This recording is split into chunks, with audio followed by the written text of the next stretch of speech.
the Chase Thomas Podcast, for people who have nothing but time to kill. I'm like the only person like locked in here, and I like looked over at a buddy and I was like, he's pulling up, because you could just see like Steph's not passing this. They're just running this, and then just like, oh my god, 8 years. I mean, that flies by. Time flies by.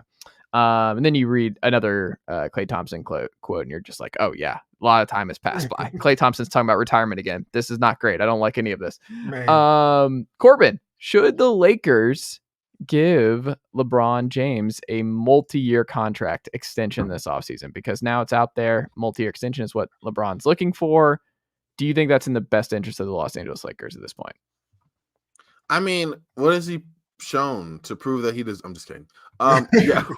Hate hard tonight from Corban Ford. I love this. I mean, as long as it's not that 2-year, $48 million Kobe deal, which, I mean, when I say that, obviously it's going to be more than that because of the whole thing in the NBA. Right. But I just mean the impact on the cap that it had. Like, that was just, yeah, that was rough. As long as it's not something crazy like that, what? Give the man what he wants. He's a Laker legend. And yeah, I said Laker legend. He's third all time in Laker three-pointers made. Is he really? Yes, he is. That's crazy. Yes, he is. Right? Like, I'm looking up right now just to remember. But yeah, he's third. Like, I think it's Kobe and Sasha. No. Sasha. It's Kobe and Derek Fisher. Oh, that makes sense. Yeah, Kobe has 1,827. Derek Fisher 846. LeBron is 754. LeBron could get another. LeBron's going to get another 100 threes. LeBron's going to pass Derek Fisher. So you saying in like 6 years in LA, you've already gone like up that much. And that's one category. But I'm just saying, like, boom, you know, like he's won a title with them. Like he's a Laker legend already. That's not even a crazy thing to really say. It sounds crazy to think about him. You're always going to associate him with Cleveland first, then Miami, or one of those two. But like, yeah, so if he wants that, you know, he's still impactful going on 40. Like 25, 7 and 7, 25, 7 and 9 and 8, basically, on 52% from the field, 40% from three. For a 39-year-old man playing 35 minutes a night. Like, I'm sorry. He's no Klay Thompson, folks. I'm just kidding. No disrespect to Klay Thompson. But like, well, I'm just saying, like that, yeah, if he wants that, give it to him.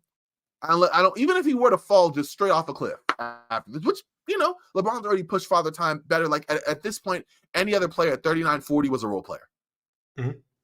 Like they just were. Now the quality of role player depends whether you were, you know, a Karl Malone role player, John Stockton role player, or like a Kevin Willis role player, KG and Dirk Nowitzki, right? Like it depends, but that's what you were. LeBron's still a star.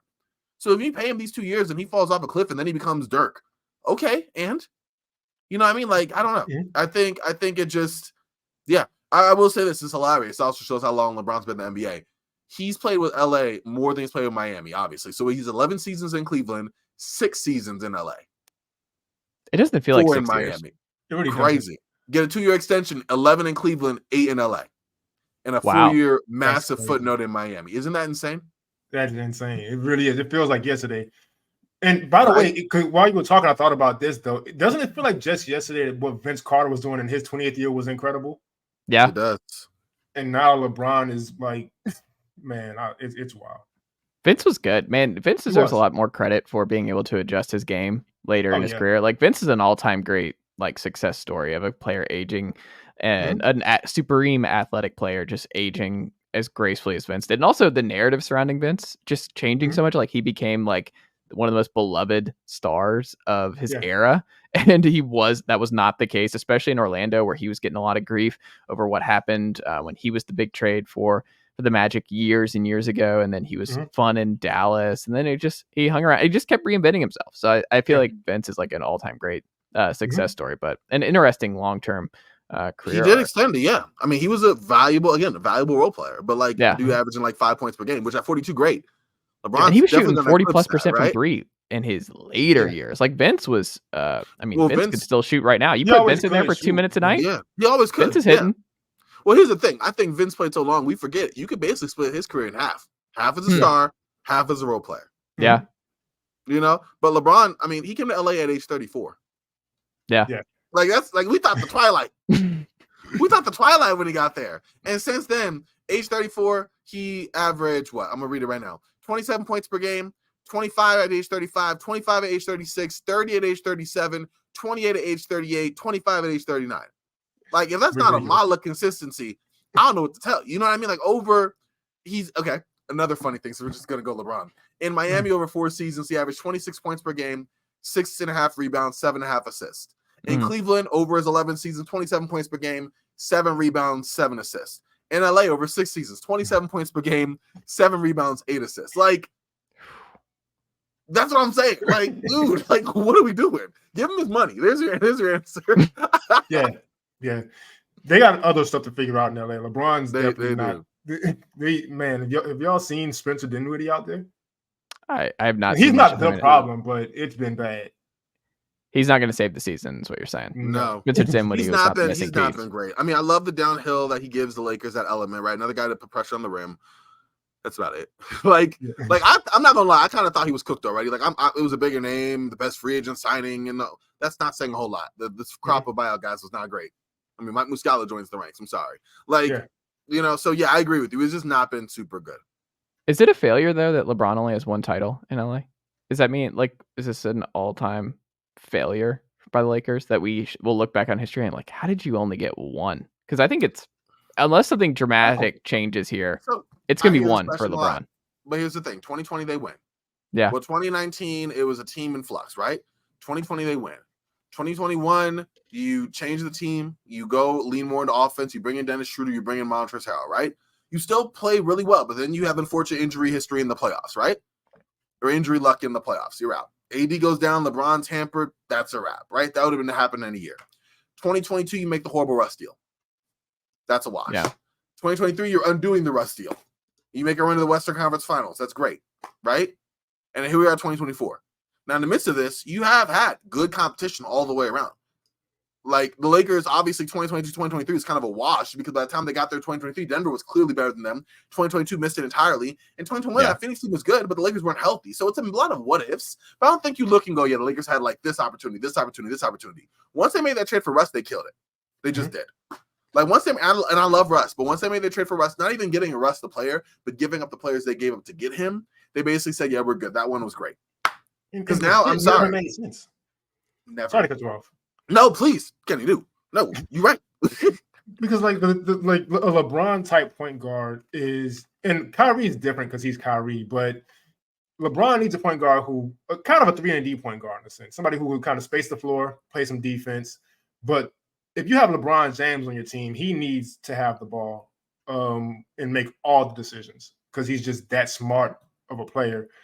You bring in Russell Westbrook, who doesn't shoot and doesn't defend, it's kind of a waste of time. So I never understood that move. No.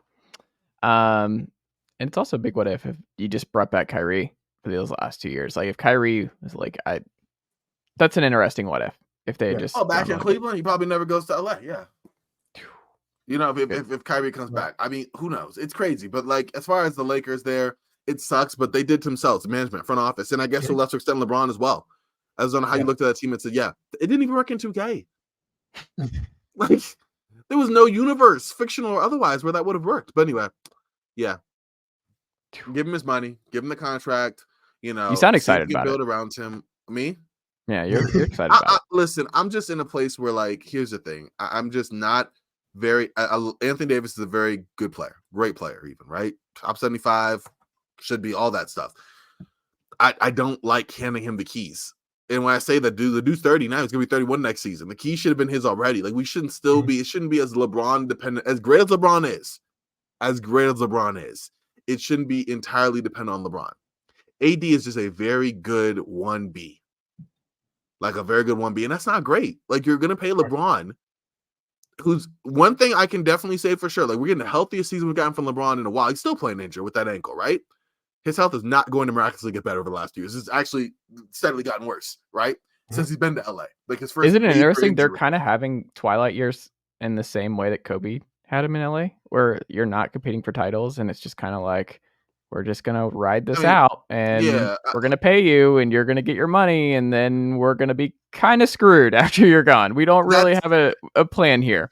That's kind of how it feels. I would say the difference is LeBron is still competing for playoff like spots, like like Kobe was competing for like 1765. Like, Kobe was nowhere close. Like, hopefully he can finish the game and not shoot 8 for 33. Like, I'm sorry, I watched those Kobe Twilight years and they were awful. Like, the contract was awful to give to him, but then the production he was able to give, he declined like severely. Yeah. Like LeBron, well, I don't think will decline like that, but I agree with you. I just think like even then you have a better infrastructure in place. What did the Lakers have? Jeremy Lin, Carlos Boozer, right? You know, like what they have to help Kobe out. Exactly, because no free agent wanted to touch that because Kobe's still going to jack up the shots. Greg Monroe didn't want to play with them. Using Greg Monroe as an example, but like Carmelo, Greg Monroe. Well, that's Laker fans. We went from going for LeBron back in 2014 to Melo to Greg Monroe. like we were hoping he'd be the center we needed. Craziness. But the point I'm trying to say is like Kobe, the type of player that Kobe was when he was younger, he'd get away with that. When he got older, it didn't. LeBron will still be that type of guy you could play with, I think. Although it is a certain type of player. But AD is the guy that they're paying the next most amount of money to. And he is a very, very good ancillary player. So I'm kind of worried about the future because who are you building around? Like, we're still building around LeBron. I mean, I think you have to trade AD once LeBron retires. I think you have to start all the way over. Like, you can't just hand the key. Like, you just can't do that. You got to move on from both. Lakers and their loyalty is different, though. Like, I don't know. Because you're right. I wouldn't have given AD the extension that he got. Like, I mean, he's a great player. I get it. But, like, I'm looking again. Who's taking the bridge? If you think the Lakers have been talking about them going after Trae Young in the offseason, Trae Young and AD? I'm sorry, no. It's nice. It's flashy. But, like, Who's the leader on that team? Nobody. You'll have to. Max Christie? No, I'm just kidding. But, like, yeah, I agree. I just don't know. Like, I'm just saying, I'm just not optimistic about the future of the long term. And sometimes I'll hop on Basketball GM or 2K and, like, simulate just to see, like, what's the options available? What's this and that? And each time I'm like, man, I can't do this. Excuse my French. Like, it's crazy. Like, I don't know. We'll see. But I think that us signing LeBron is great. It's a no-brainer. But given the situation Lakers are in right now in doing so, we're not signing LeBron to be like, hey, you're going to be a very good player who is old but can be like the LeBron of old. No, we're signing you with the expectation that you'll still be the same LeBron that you were when we signed you back in 2019. And that right there is scary to me. Go Lakers. Kenny, speaking of the Lakers, a team that used to be a thorn in their side, and I don't think these fans are the biggest Lakers supporters on the planet. They're another fringe playoff team right now. Not as much publicity as it was last year. Doesn't feel very light the beamy this year, even though the Kings are having a pretty good year once again. But League Pass Team of the Week here. Why should the NBA casuals tune in to the Sacramento Kings, and what are you gathering from where they're at right now? Because Domantas Sabonis is somewhere around 20 triple-doubles this season. So if you like all-around production, I'd go for that. And if you like a very efficient, getting it done with not very little opportunity, but outside of having players run for him, Keegan Murray is your guy. So Domantas Sabonis, Keegan Murray, obviously De'Aaron Fox is explosive, one of the best clutch players in the league. Malik Monk, much improved. Little bit of a different role this season. Well, he's still a sixth man, but now he has more opportunity on offense. He's doing a little more playmaking. He's getting up to the rim again like he was in college. A lot of exciting dunks.